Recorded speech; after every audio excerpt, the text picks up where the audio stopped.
It's no secret that Christianity has at its cornerstone the life, death, and resurrection of Jesus of Nazareth.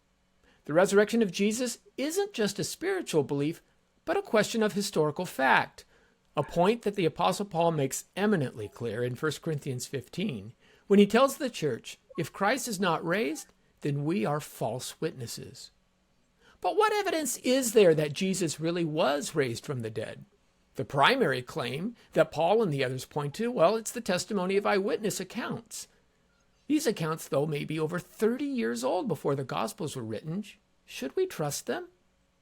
Hi, everyone. I'm Lenny Esposito, and on this episode of Come Let Us Reason Together, we take a hard look at memory and the eyewitness testimony that provides the foundation for the resurrection claims. How reliable are memories? Does the fact that the accounts we have in 1 Corinthians and the Gospels come decades afterwards mean they're unreliable? Has anyone actually examined the resurrection claim using the most current studies on memory and reliability?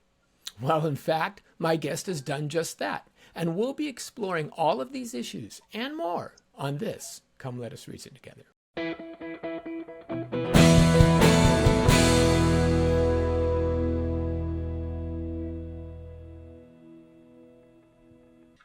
Well, hello again, everyone. Welcome back to another episode of Come Let Us Reason Together. And today I'm really excited to introduce you to another individual who you probably hadn't known before. David Graieg is an adjunct lecturer at the Australian College of Ministries, Morning College, and Alpha Crucis University College. I'm probably butchering that name.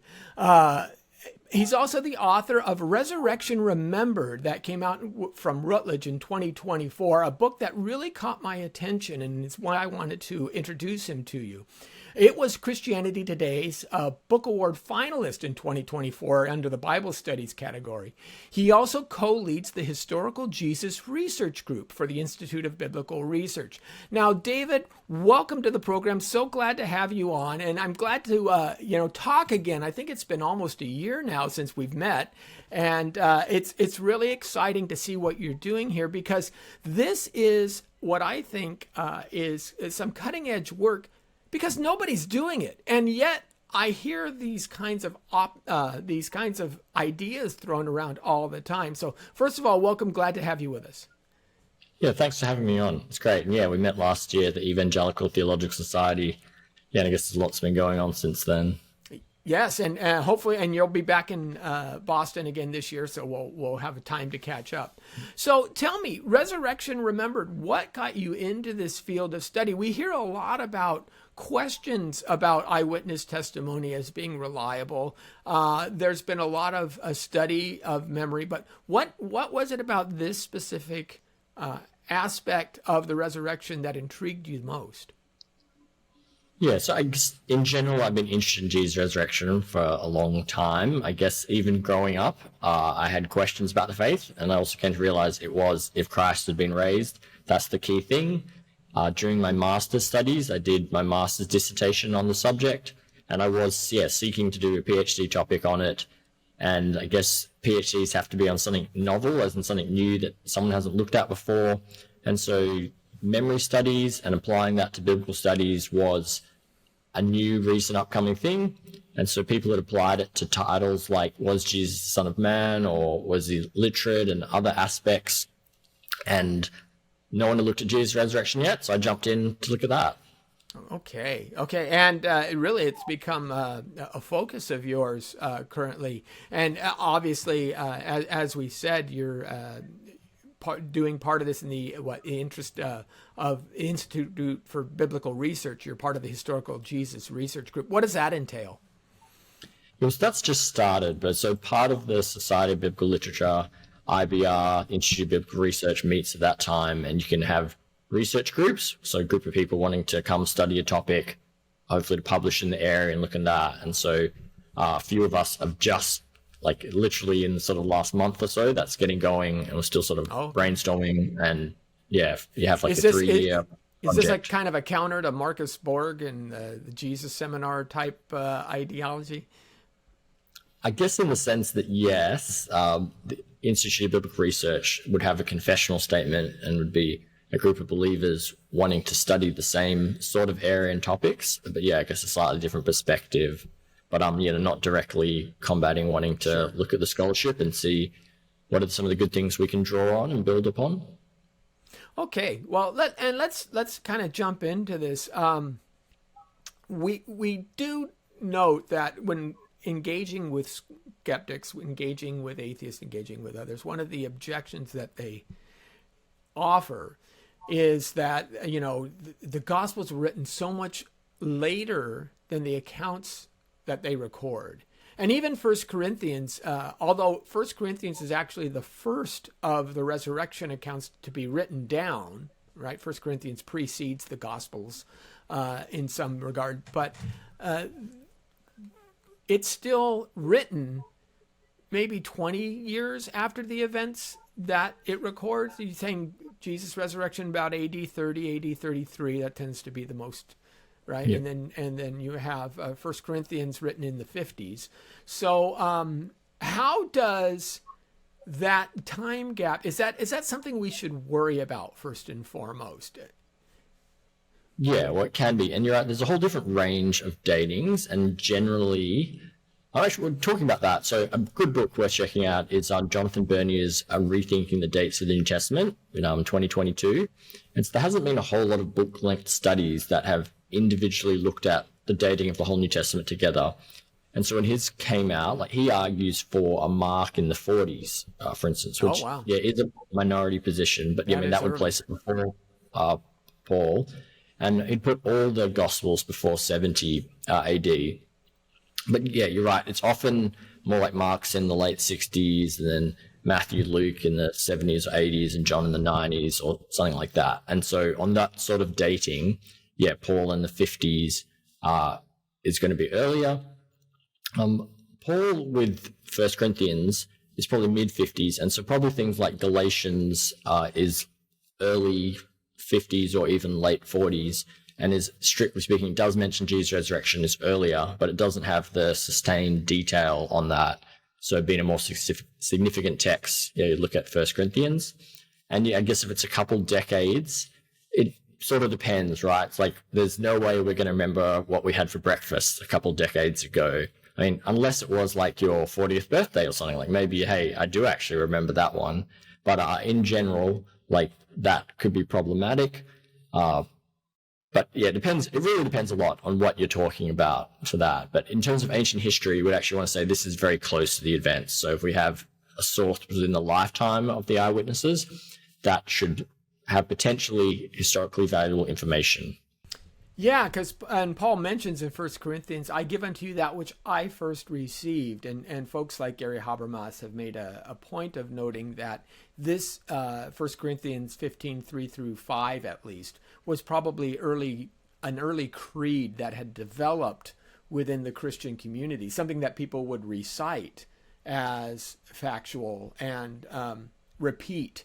And thus it would be used to catechize new believers, right? And Paul seems to imply this in 1 Corinthians 15, that it was something that the church in Corinth should know, because he taught it to them the way it was taught to him. And if you look at that, then you're backing up the 1 Corinthians, at least that creedal portion, to, within 5 years of Jesus' crucifixion and resurrection, Paul receives it. Damascus Road experience and etc. like that. So that's a possibility, as you say, remembering those kinds of things. I mean, let's do something easy.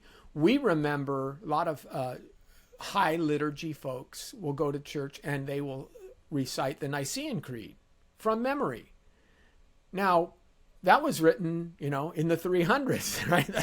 That's 1700 years old, but we remember it because we recite it every week and we make sure that we get it right.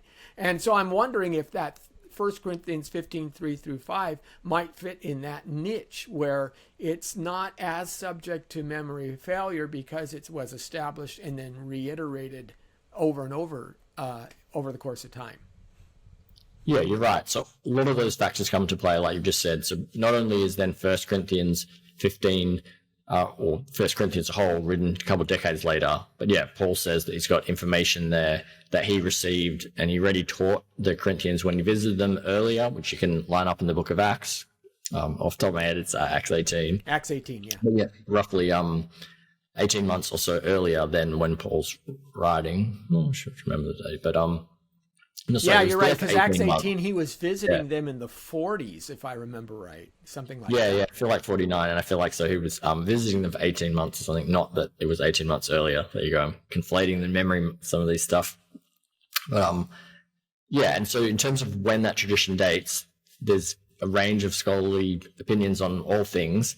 But yeah, the majority would say there's good reason to think it was within a decade. Some, like James Dunn, would put it within months. And so, yes, we're not necessarily even talking about 20-year gap. It's going back earlier.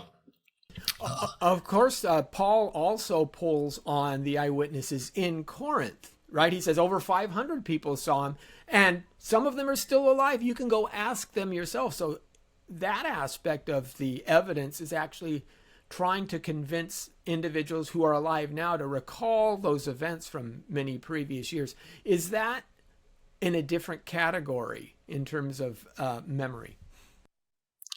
I guess, I mean, there'd be different elements, but yeah, it's just different human memory. I guess in this case, it's Paul likely implying he actually knows the fact that some of them now have fallen asleep, have passed on, they've died, would say he'd be aware of that. And so he would have spoken to some. And so I guess it's his recounting of their testimony to that. But yeah, he's got his own in 1 Corinthians 15, verse 8. He says, Christ also appeared to him as one untimely born.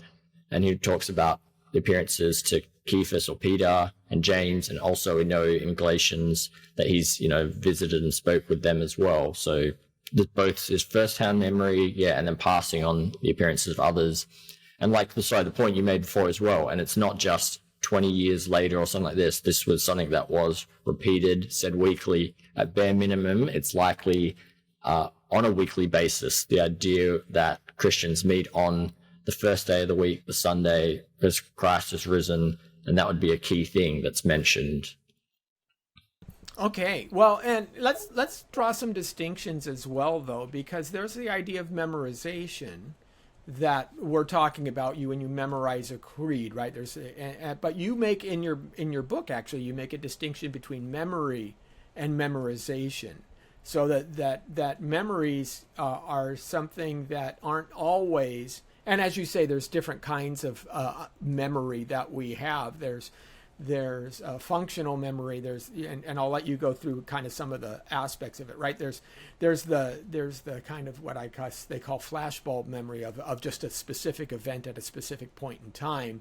Then there's the memorization that we have, which would be called kind of a know-how knowledge. You remember how to ride a bike, for example. Yep. That's a different kind of memory, right? Than just remembering an event. But remembering events is a little bit trickier for a number of reasons. And when I talk with skeptics, again, they bring this up. It's interesting how people will immediately say, well, the Gospels are relying on eyewitness testimony. And we know eyewitness testimony is historically the worst kind of evidence for law. It's more unreliable than anything else. We'd rather have fingerprints, we'd rather have photographic evidence, we'd rather have DNA, et cetera, et cetera. And usually they bring up one study that seems to be pretty famous. It was done in 1974. A psychologist by the name of Robert Buckhout paid an actor to pose as a gunman who ran into a classroom of his students while he was lecturing in college and basically made some threats, shoved him, and ran out. And then what Buckhout did was he asked his students to then write down everything that they remember from the incident. He published this in the Bulletin of a Psychonomadic Society in 1974 under an article titled Eyewitness Identification, Effects of Suggestion and Bias in Identification from Photographs. And what he was doing was he's showing not only how people didn't remember quite all of the events in the proper way, but how other people's discussions or suggestions or mentions could actually taint the memories of some people. Now, I bring all this up to say, Paul is becoming a new Christian. He's listening to the stories of other Christians. Is it possible that his memory can be tainted? Does this example, does Bookhout's example, cause concern for the Christian? Should we be worried about this? Yeah, in some sense it can, right? If we realize the fallibility of memory. Yeah, and you're right. Like, there's a number of major studies and stuff like that, and that can be a key one. I would say in general, the trend was, say, around the 70s, 80s, 90s, there was a lot of studies coming out that, undermine people's confidence in memory. And they're saying, hey, people have claimed this, but DNA has shown this.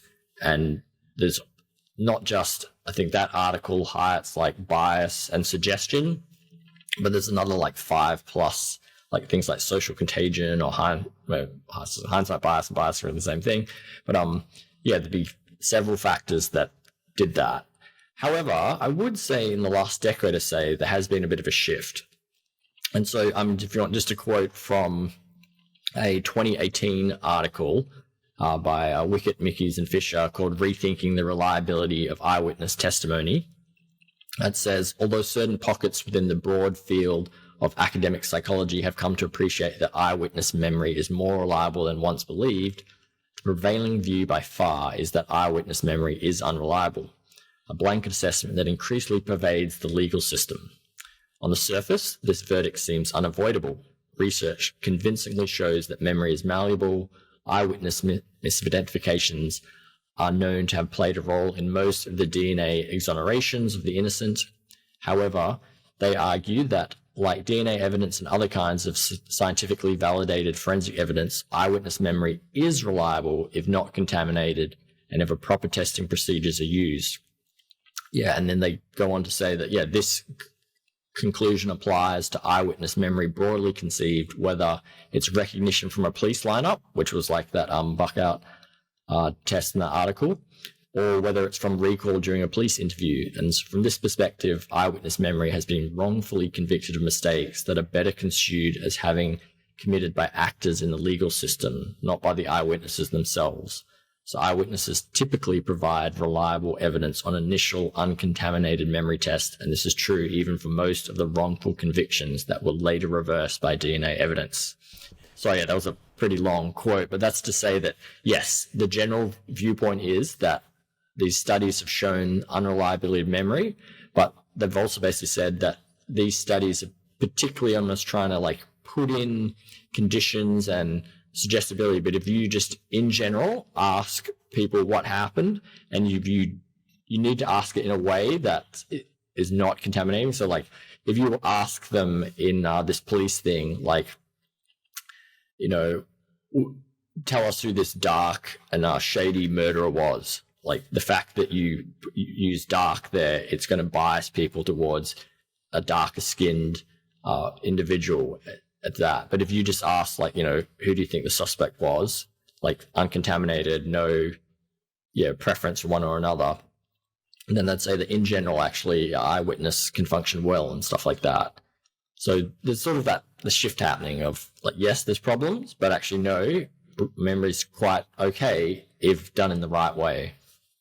I think that's good. I think it's also important, and something you had mentioned earlier. One of the things I noticed about these studies, especially the Bookout study, because that had been thrown to me before, is that study is constructed in such a way almost to make memory more difficult. You have a person rushing in from the back. It's an unexpected event. It happens very, very quickly, right? You have a group of people who are next to one another, so you can kind of get that cross-contamination quickly.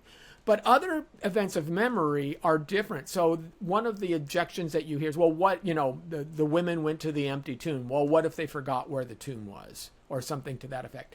And my response is, that's not like the Bookout study where you're not expecting this to happen. It all happens so fast and then he's gone and you're supposed to recount it. This is the person you loved for 3 years who's dying. You're going to tell me you don't remember where you put him, right? Don't you remember? Have you ever sat at the deathbed of your grandmother and remembering her last words? That's going to be a very, very different memory than someone who's just uttering something, extemporaneously and then moving on. You had mentioned, maybe my 40th birthday, I would remember what I had for breakfast because that's slow, that's meaningful. That's a point, right? I remember my wedding day. I remember very specific aspects of my wedding day, even though it was, 37 years ago. But I don't think that those are faulty because you're taking that in a different level. Those meaningful events, I think, don't they carry a higher degree of reliability, let's say? Yeah, basically, there's not all memories are equal. And so, there's definitely different factors of that. I mean, the normal thing about memory, it's actually a good factor of human memory that you're able to forget stuff. Otherwise, again, if we said, like, what did you have for breakfast? If you were unable to forget that the next day, you would just be like, I can't remember because I'm just blurring in from one day to another. And they say, like, if you can't forget your childhood address, like every time someone asks you, you'd be repeating like from 40 years ago. So it's normal to forget stuff, but certain stuff does get encoded and stored, and then they're generally able to reliably recall that. Like, so off the top of my head, then there's another article that talks about that. It's something like 80% of the stuff that we experience is forgotten, but of that 20% that we do remember, it's actually remembered fairly well. Okay. You had mentioned also that you were looking at objections to, say, Bart Ehrman in his book, Jesus Before the Gospels. How does he comment on memory? What is his understanding, and how are you addressing those comments? Yep. Yeah. So I guess I, in general, want to just, the whole field, like whoever's written, see some of their good things and build upon that. So Bart Ehrman's book, Jesus Before the Gospels, definitely has some useful things, some controversial things. The kind of reviews of it was that he basically did his own thing. He didn't interact with the other scholars on the subject. And so there's some sort of harsh comments made by other scholars to him in that regard. I wanted to, see if I can find something good in him. And so, like, one of the things he talks about is the telephone game, and saying that, one person says to another who tells like their neighbor, and their neighbor goes on a business trip and tells some people in Corinth, and then Corinth, this group of women who are chatting, and they tell this, and then Mark is like on a business trip and he hears this story, and he's the guy who ends up writing this down in the gospel, and the idea would be like, you can't trust this, it's wild and crazy. Yep. And so there's several scholars who have, like Graieg has responded to this, but basically say like, that's not likely the setting for the gospel traditions and like how Paul's understanding. I actually, in a kind of nice way, actually say I don't actually think Ehrman's fully wrong. I think he's wrong that that's the tradition that stands behind the gospel authors and the New Testament traditions. But I mean, I guess he's right in the sense that that probably was happening, but I'm just saying that's not the stuff that's got written down and recorded, which may be like an obvious point to make, but rather than just being harsh and saying he's wrong, I'm actually saying, he's valid in some ways, that was happening, but it's just not the traditions that lie behind, say, 1 Corinthians or the Gospels. So, and you do have, for example, Paul saying and trying to correct the Corinthians in remembering these things. I've often used the example of when people bring up the telephone game. It's not like the telephone game. It's more like I was a wrestler in high school, and there was no books, right? I learned my wrestling moves from my coach, who learned him from his coach, and he didn't just show them to me once and say, go for it. He would have me repeat it, and then he would correct me when I'm wrong. And if, Mark, for example, a lot of scholars would hold that he is basically recording some of the sermons that Peter was providing, that him telling the stories that Peter had captured. And it wouldn't be a surprise for Peter to repeat the same story in multiple venues. We see this with the Beatitudes, right? The Sermon on the Mount and the Sermon on the Plain seem to be two different locations, but Jesus seems to be using the same sermon. Now, some people say, wasn't that a contradiction? And I would say, have you ever met an itinerant preacher? he uses the same stories in every venue he goes to. Why would he want to make up a new one? It's a new audience, right? So it can be that. It can be that there is some repetition and correction going on orally, even prior to the recording of these events. I think that's at least a possibility we have to offer. Yeah, no, I think you're right there about the itinerant nature and Jesus going around to different villages. And some scholar like James D. Dunn talks about how he thinks, in addition to that, the disciples, like at night, basically around the campfire, would have been like, hey, Jesus told that story about the parable of the sower, and they would repeat it. And so not only do they hear it once, they repeat it once, and then like the next trip, Jesus says something similar. And so, yeah, there's a lot of that repetition, and that was that oral culture, campfire kind of stories, scenarios. Yep. Isn't it also, I mean, this was kind of the structure of learning at that point in time, especially in Jewish society. You would have a rabbi who would group of disciples underneath him. Paul says he studied under Gamaliel. And this is how they would instruct their students. So their students had a vested interest, I guess I would say, in making sure they get it right, because, hey, there's going to be a quiz on this, so to speak, right? You know, I better learn the stuff that he's teaching us correctly. And Jewish rabbis were pretty fastidious. I mean, there was a high bar if you understood how they even copied scripture. Just 3 mistakes and you start over again, or something to that effect. So I can imagine that in that oral culture, although we dismiss oral culture, we seem to equate it with our oral culture today. And we never train our memories today. We're terrible at training our memories to understand and remember things well. But I think that culture placed a higher price on it and exercised that muscle, so to speak. And maybe they were just simply better at it, in at least in those contexts. Yeah, and I think you're right. Like, there is a quote which I can't remember perfectly myself. There you go. But is that, I think, for a Jewish rabbi, repetition was like part of their life, knowing the traditions, knowing the Torah and stuff like that.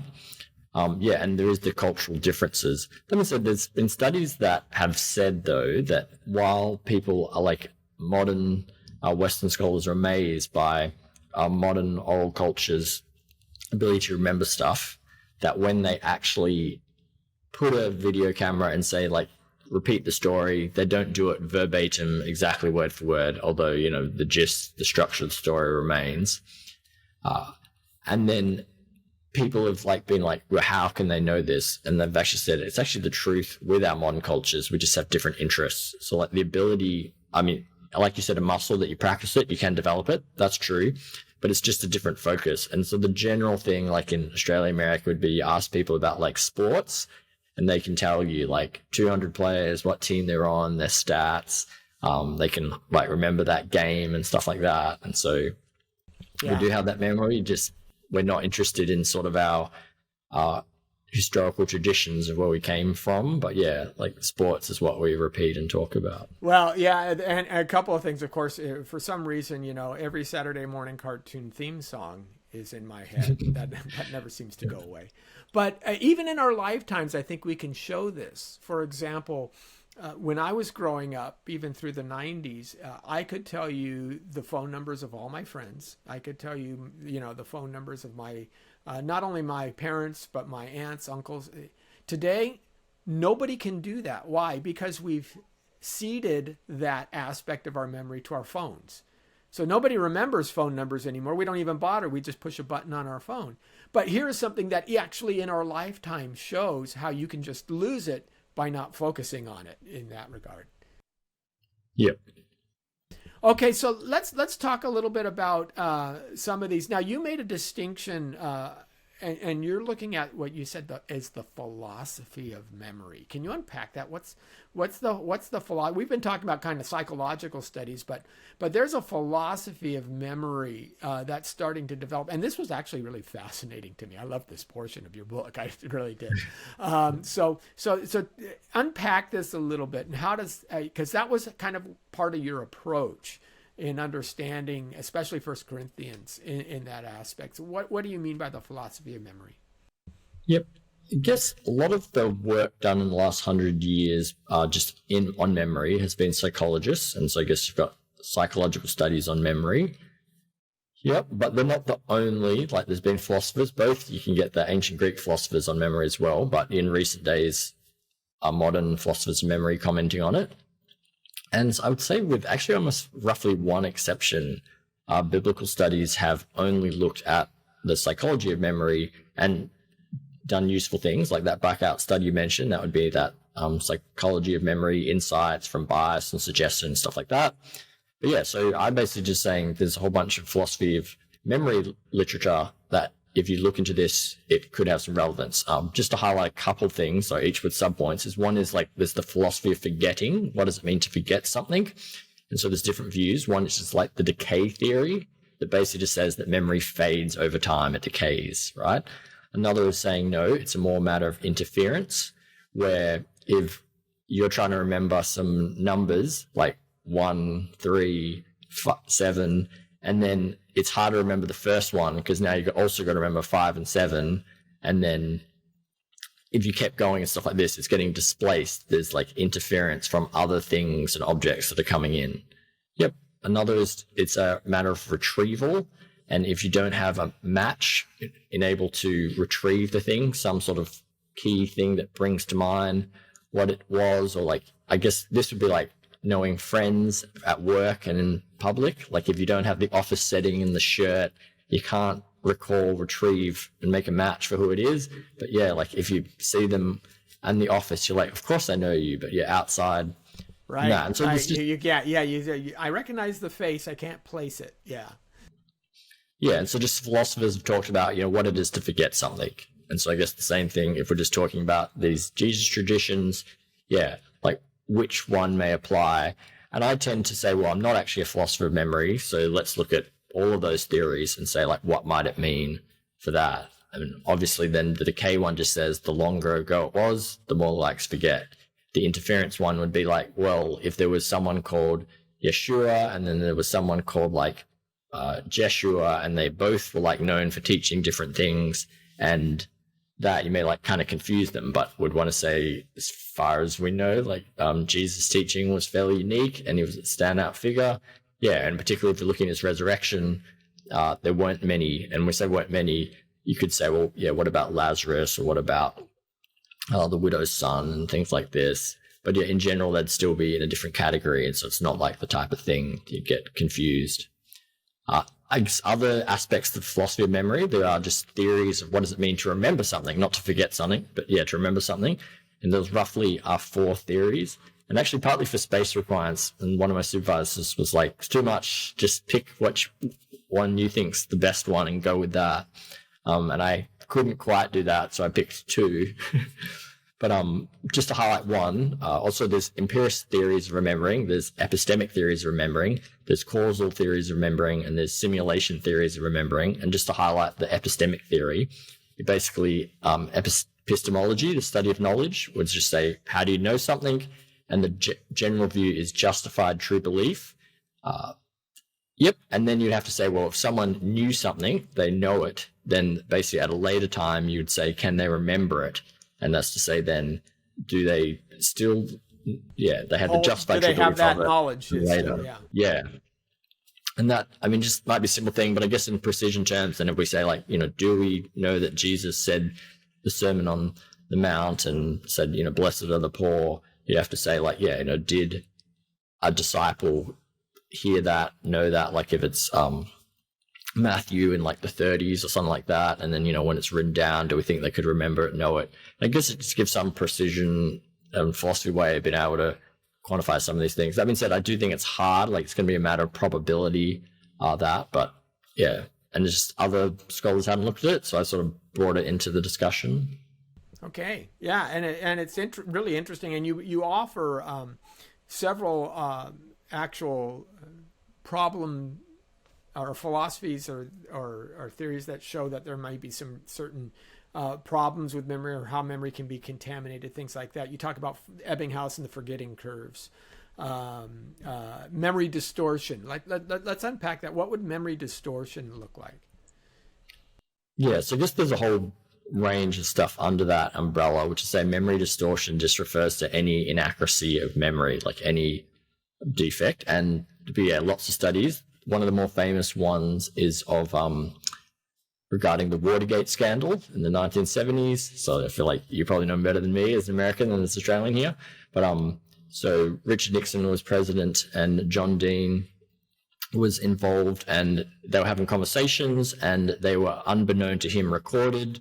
He later testified in court, and so able to compare like those recordings with what he testified. Of course, there's some legal issues there, which they normally, when someone testifies, they're saying in a way to kind of cover the blame and stuff like this.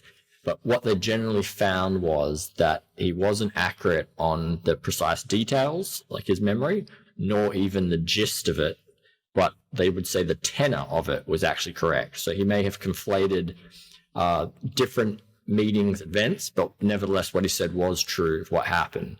And so this, in a sense, is a studied case. We've got the controls of, what he said in court, the private recordings to compare it. And they say there's distortion that happens. But one of the findings from this particular study is that it can still be accurate. Even if someone gets the details and the gist wrong, they can still say that the overall tenor is accurate. And there's these distortions, but they don't necessarily remove the whole truth of the event. And so, that was just an interesting finding. Which is to say, obviously, the application would be that you could say that there are no errors in the Bible in the New Testament. But even if you were to concede that, it wouldn't necessarily then follow that the whole thing's false and that. It could follow that, even if details and the gist got mistaken, that the overall tenor is correct. I'm not saying you need to go that route, but memory studies would support that. It wouldn't be a defeater to say, we'd just chuck the whole thing out. Yeah, epissimus verba versus epissimus vox is the common point that people are debating. The very words or the voice of Jesus traditions there. What about DRM lists and false memories? Tell me about those a little bit. So I think I roughly list 21 factors, which is too many, but I guess let's just try to cover them. And this be another one. So named after Denise, Rodinger, and McDermott.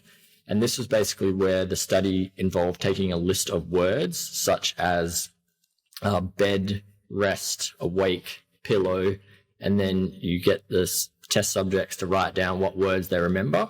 And you'd find that in several cases, they write down the word sleep, even though that wasn't part of the words.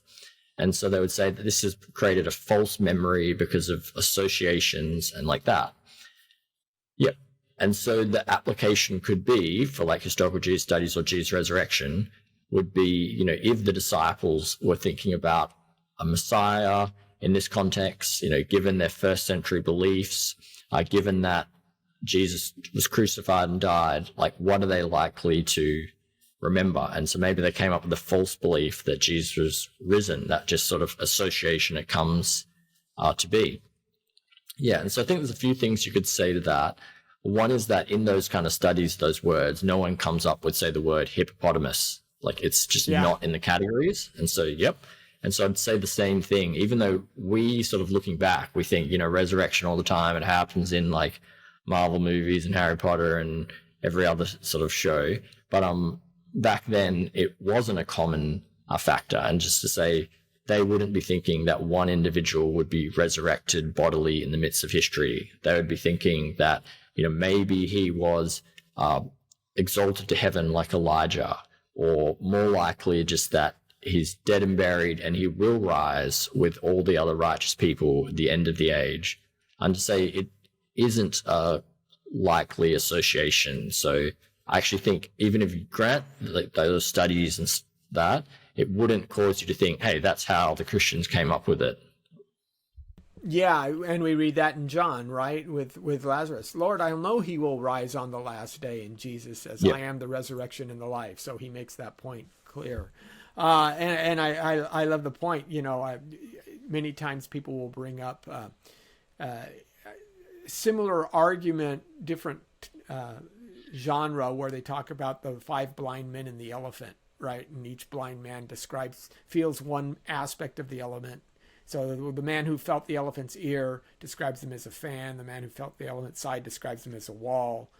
The elephant's leg feels like a tree trunk, right? And the guy, well, they've all caught part of the elephant right, so they're all right, but see, they're all incomplete. And they use this to say all religions have some kind of clue to the divine. And my response is, well, nobody described the elephant as water, as liquid or air or things like that. And there seems to be somebody sitting outside who's making these judgments as to whether this is appropriate or not.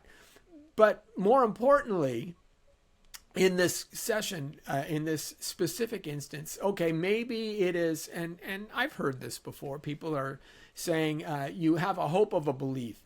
You maybe fantasize about Jesus being resurrected, or you meeting him on the street. Maybe you have a dream, something like that. And you rehearse that fantasy, that vision, that idea over and over so much that after a year or two, you've kind of, as you say, corrupted your memory into thinking that this is actually what the case is, right? That's, and I know that you can do that. You can if you try hard enough and rehearse, someone gives you information or you believe you heard something where you didn't hear it, and you kind of try and remember it and picture how that would have sounded, you can actually incorporate that into a real memory.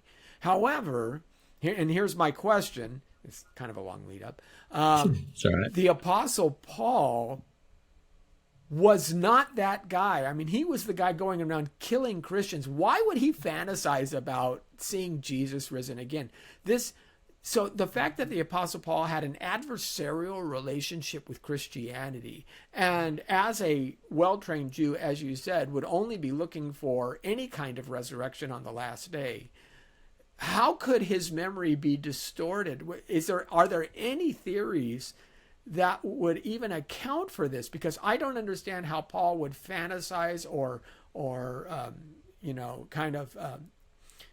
distort his own recollection, as he points to in 1 Corinthians 15, by seeing the risen Christ himself when he was trying to stomp out the very movement that Jesus represents.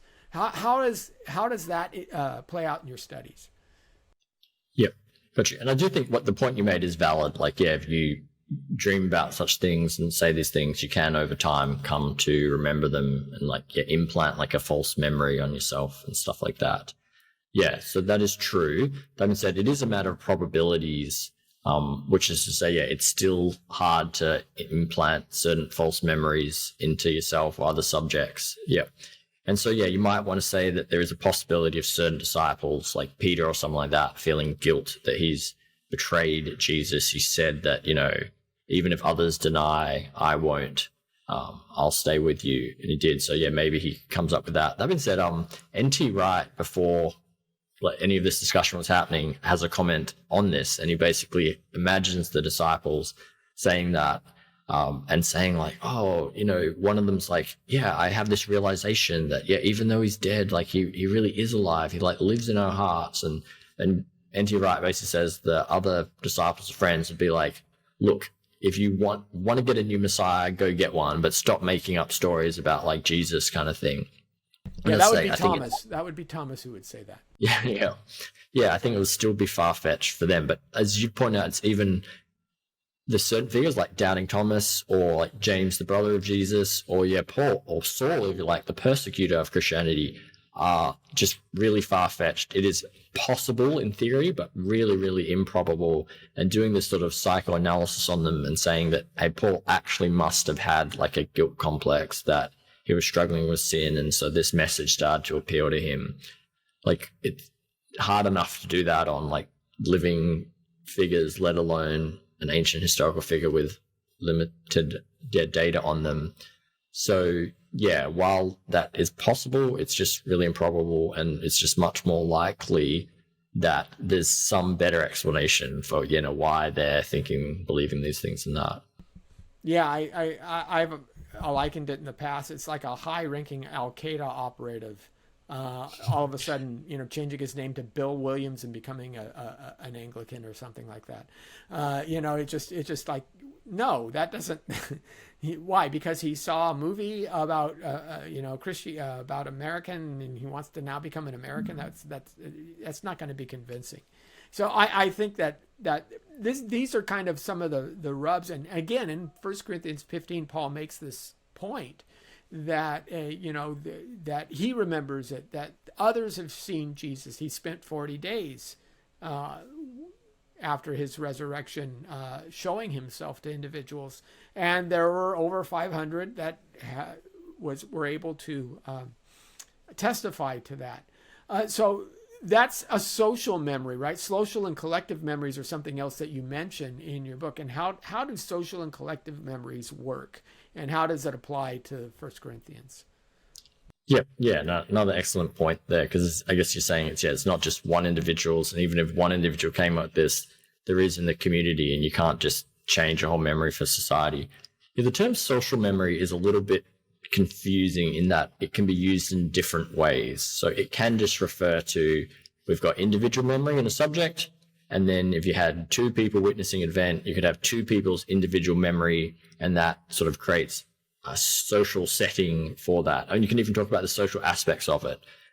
But yeah, so I guess I'd say you still have to study the individual aspects of memory and then apply it to this community at large.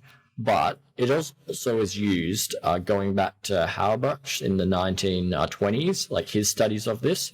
He also combined not only the social aspects of memory, but probably the constructive nature of memory compared to it being passive or like active.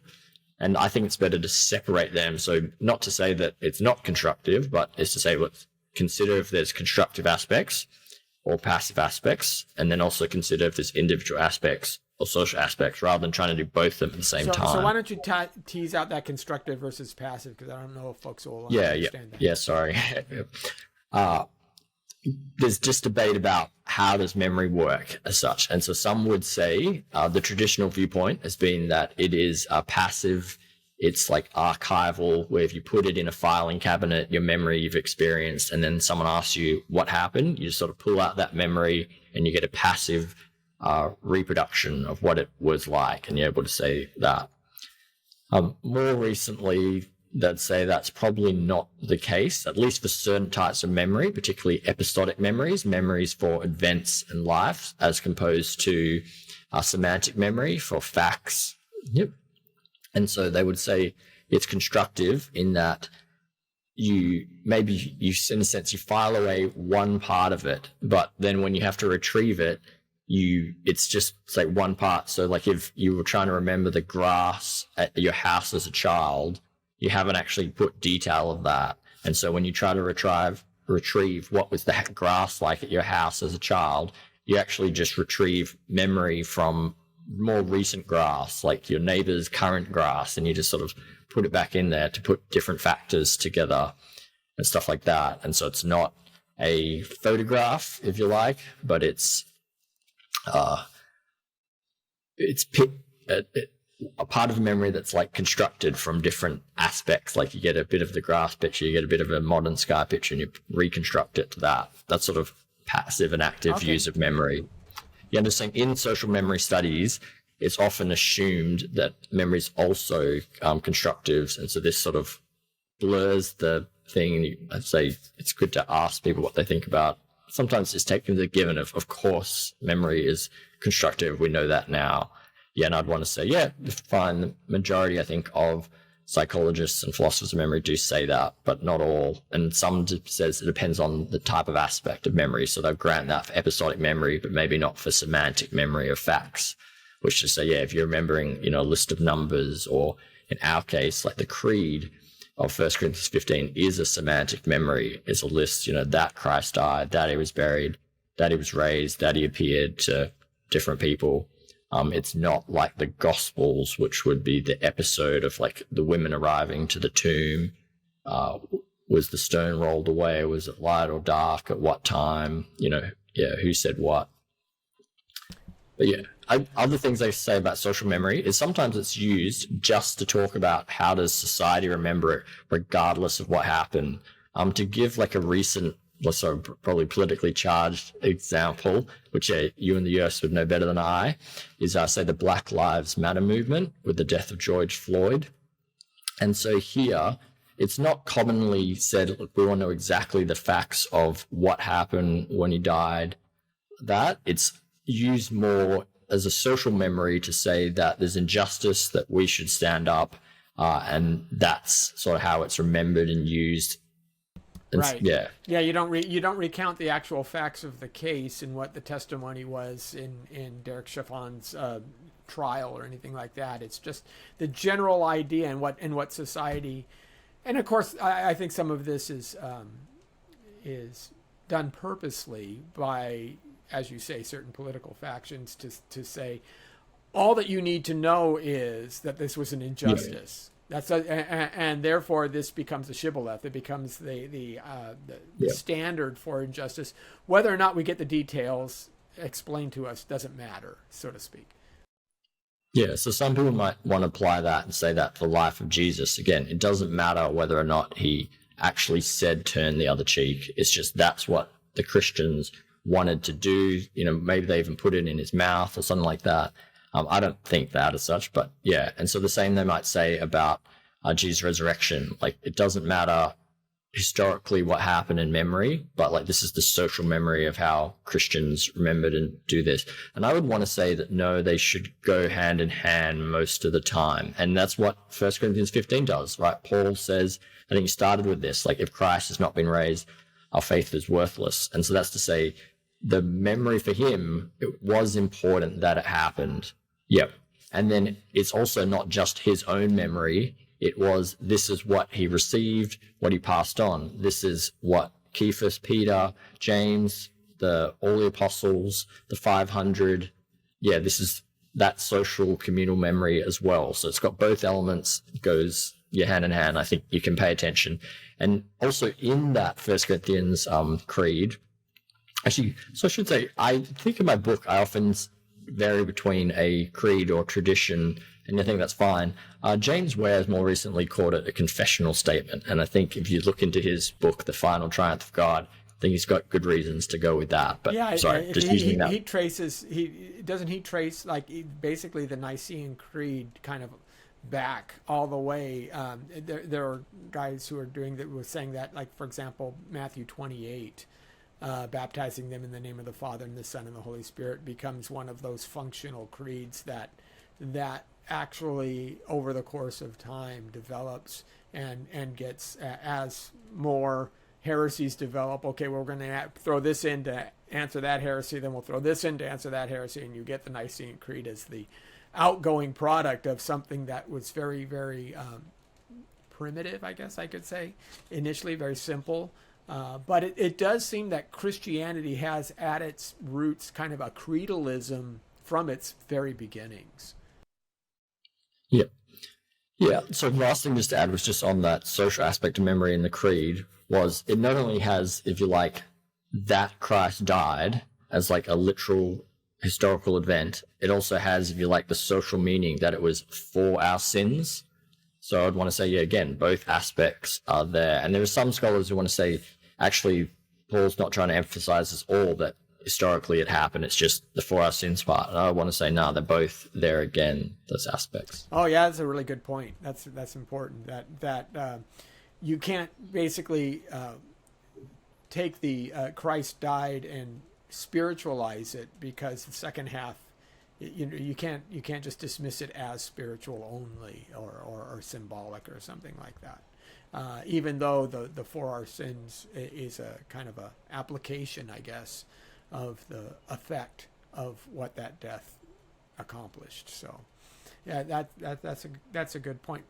Let me ask you just, and I don't know if you've done anything to this. There have been. Are you familiar at all with some of the happenings where neuroscientists have been doing specific operations on the brain, and they've used a couple of electrodes, touched a specific area, and all of a sudden you get a recall of an event that was very vivid, and people don't realize that in certain aspects of brain surgery, you have to keep the patient awake because you don't want to damaged, say, speech centers or things like that. So you're talking with the patient throughout it. The brain doesn't really have any nerve endings, so the anesthesia is enough to keep them comfortable and they can talk with them.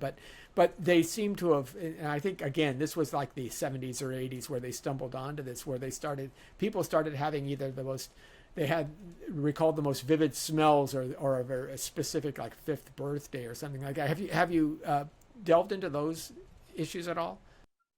Yeah, it's a tiny bit. So that's to say, I did read about that, not in probably enough detail, but yes, as in my studies in memory, I did cover that, and there's some interesting things there. None of that seemed to have direct relevance, like apply to, say, the New Testament, memory of Jesus' resurrection. So I never ended up commenting on it. But yeah, there's definitely some interesting stuff. I'm just interested with, you talk about passive versus constructive memory. I'm wondering how that fits into that distinction.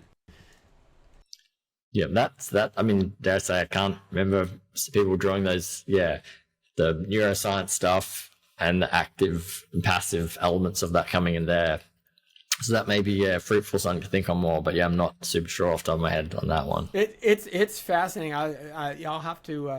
And again, I'm remembering this from way back when I stumbled upon it. But it was intriguing enough for me to say, there are certain memories that are there that people weren't even contemplating. And as I understand it, they were very, very vivid when they were kind of recalled, given that stimulus. So it makes you wonder a little bit more about how memory in general just works. And what the biologic versus the psychological and soulish. There's also, of course, a soul aspect. If you hold to a dualist type of understanding, which I think most Christians do, that there's a soul aspect to memory that we have to take into account as well. So, there were other factors that I did even actually write up on, but also didn't make it into either the dissertation or my book because the word limits, and so they just weren't as crucial. So I guess 21 was too much to begin with, but enough. But so another factor, if you like, would be the highly superior autobiographical memory. There's individuals who have these highly superior memory abilities, and eidetic memory. And so that I would say there doesn't seem to be any claims that any of the early Christians had that. I mean, perhaps there's a passage in John where it says the Spirit will bring to mind the stuff like this. But I think that's more a supernatural thing rather than just saying that, hey, this guy here, John the Beloved or something, he has perfect memory. He'll bring to mind that. But I still sort of wrote some stuff on that, and I'm only a part-time lecturer in a whole bunch of places, so I don't get any paid for research. So I do try to do it at nighttime, but I haven't got around to writing any of that up yet. Another one is there's studies on memory and being bilingual and how well people can remember stuff in one language to another. And so that would have some relevance. And yes, I've done some study, haven't written it up for like a journal article properly yet. But if you want my general findings on that is that they'd say that people who are bilingual are able to decode the memory of one or the other quite well. So you could have confidence if that in general, not the very words of it, but that voice of that would come across in people with bilingual memory quite well. Yeah, I had a Dutch friend who told me that although he's in the Netherlands, he still thinks, reads, and dreams in English, and which is interesting. But he became so immersed in English that became kind of his primary understanding, and so that's how he processes. And of course, that makes a difference too. We didn't talk about this there, and it's a little. It's funny because these overlap into different areas, right? Memory will overlap, for example, into language because language is kind of one of the ways we carry memory. And so there are cultures, for example, that have multiple words for the word blue. They're Icelandic peoples who who will see various shades of blue that we wouldn't even be able to pick up on because they make those distinctions. And so their memories will be triggered to that. There's also, on the other side, you have mnemonic devices, which are, semantic memory helpers, obviously, right? For example, music. Every good boy does fine. We remember the musical scale through that mnemonic device. Those kinds, and in the space there's a face is the way they teach it. So there's mnemonic devices that help us remember things as well. Did the early church? Do you think some of these creeds were some of that? Were they using mnemonic devices in this point in time? Yeah, so there's debate in 1 Corinthians 15 about that, because there is some degree of rhyme and repetition, like that Christ died, that he was buried, that he was raised, that he appeared. Similar, like there can be 4 or so sections and subsections and that. So yeah, there is that discussion, but it's not clear cut as well. What about the genealogy in Matthew? Who you have these groups of 14. Oh yeah, the 14. Yeah, have suggested that that's maybe a mnemonic. Yeah, that one. It's something that could sound possible. It's something I haven't personally looked into. I'd say one of my supervisors, Rob McIver, has the book Memory Jesus. I'm just forgetting his exact title of his book. But yeah, he looked at sort of the, what do you call them, the pithy sayings, and he also has cases for Jesus.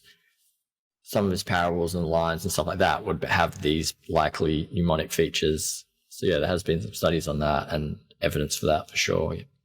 Okay, well, as we close in all this, and I really appreciate your time, David. It's been great talking to you. Tell me, so with all of your study, with all of your understanding, looking at all these different issues in memory, looking how it can be affected, looking how it can be effective, and it can actually tell the truth for the most part, if it's untainted, and we've kind of given all the caveats. How does 1 Corinthians 15 then come out of the analysis? Is it pretty accurate? Can we rely upon it to be history? Is it as reliable as anything else that the ancient world can give us? I mean, I'm not, nothing can be 100% and nothing can be 0%, but in terms of testimony, in terms of ancient memory, what was your finding? What was your conclusion in all of this? Yep.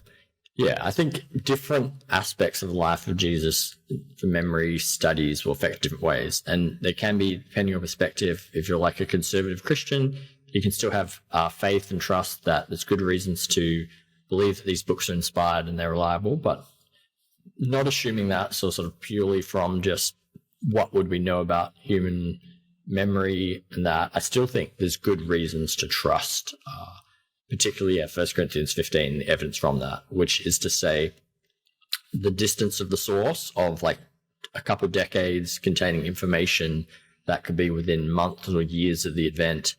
So in terms of memory, that's very encouraging.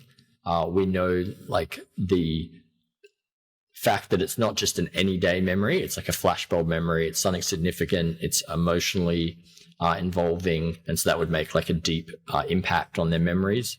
Yeah, I guess modern day examples would be sadly things like September 11th, more than a couple of decades ago. Yeah, there's studies on that and say that, people can have more reliable memories than other days and on average and stuff of what happened, where they were, who they're with, what they heard when things like this happened. Yep, and I think you'd have a similar thing, actually even more so with Jesus, if it's people who have spent 3+ years with him.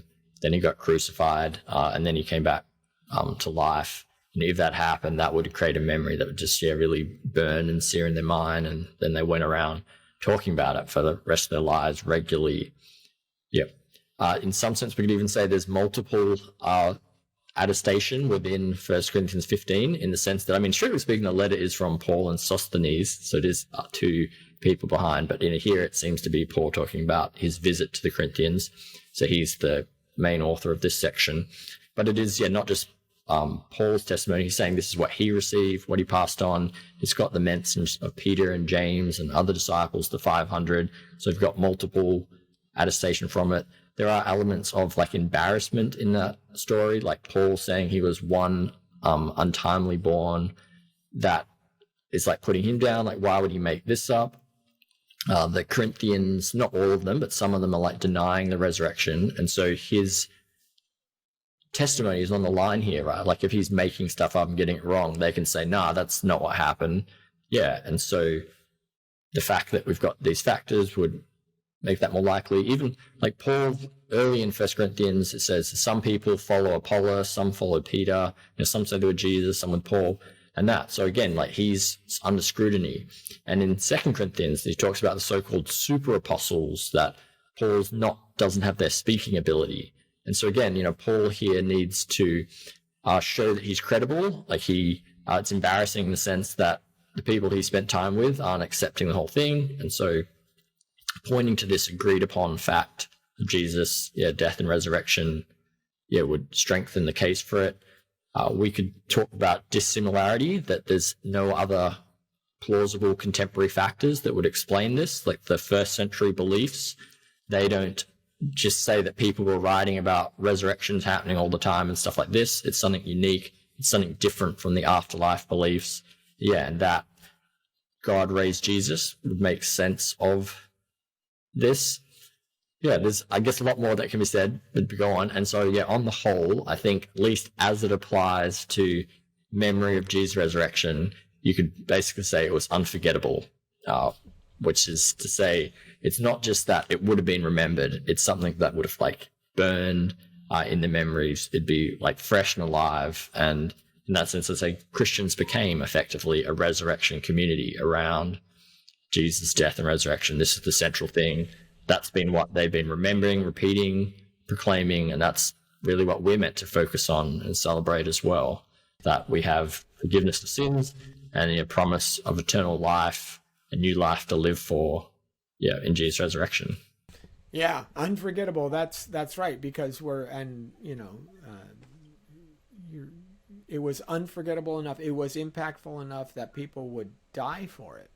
They would become martyrs. They would become shunned. The matter of fact, Paul has to continually take up a collection for the saints in Jerusalem because the Christians were basically locked out of everything. Nobody would sell them groceries, that kind of thing. They were starving. Nobody would hire them. They would be considered disgraceful within that broader Jewish community. And of course, eventually they get thrown to the lions and what have you. It's so there is something there that's significant enough to make a difference, and I think that's as you say, it's great. It's an unforgettable event in that. Okay, David, Greg, so thank you so much for joining me. I appreciate all that you're doing. You continue to do it. Like I said, there's so much here that still I think needs to be mined. There's so many aspects of this, but I'm glad to know that you're doing it, and we'll keep in touch, and we'll probably talk maybe again and see what new things we can uncover in all of this. So yeah, thanks for having me on. And it's interesting for me to study. I'm glad to be part of like a global network team of people looking into this. Yeah, absolutely. All right, God bless you. We'll talk to you soon. Yep. See ya. All right.